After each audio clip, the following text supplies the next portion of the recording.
Welcome to JD teaching channel. நான் உங்கள் Jayadurga. So இன்றைக்கி வந்து போலீஸ் எக்ஸாமுக்கான ஜிகே இம்பார்ட்டன்ட் கொஸ்டின் தான் பார்த்துட்ருக்கோம். ஸோ இன்றைக்கி ஒரு பாக்ஸ் பார்க்க போகிறோம். ஸோ புனித யாத்ரிகளின் இளவரசன் அப்படின்னு அழைக்கப்பட்டது யாருன்னா யுவான் சுவாங். ஸோ அவர் வந்து எப்போ இந்தியாவுக்கு வந்தார்னா ஹர்ஷரின் ஆட்சியின் போது இந்தியாவுக்கு வந்திருக்காரு. ஸோ அவர் என்ன பண்ணியிருக்காருன்னா சியூக்கி அப்படிங்கிற அவரோட பயண குறிப்பில் அவரை பற்றி ஹர்ஷரோட சமூக பொருளாதார மத பண்பாட்டு நிலைகள், ஸோ ஹர்ஷர் காலத்து இதை பற்றி சொல்லியிருக்காங்க.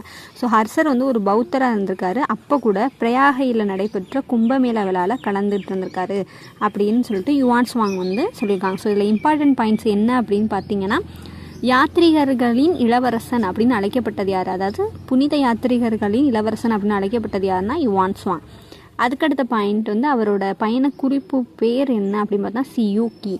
ஸோ அவரோட யாரோட ஆட்சியின் அப்போ இந்தியாவுக்கு வந்தார் அப்படின்னு பார்த்தோம்னா ஹர்ஷரோட ஆட்சியின் போது இந்தியாவுக்கு வந்திருக்காரு. அடுத்து அவர் யாரோட காலத்தை பற்றி சொல்லியிருக்காரு அப்படின்னு பார்க்கல ஹர்ஷரோட காலத்தை பற்றி சொல்லியிருக்காரு. நன்றி.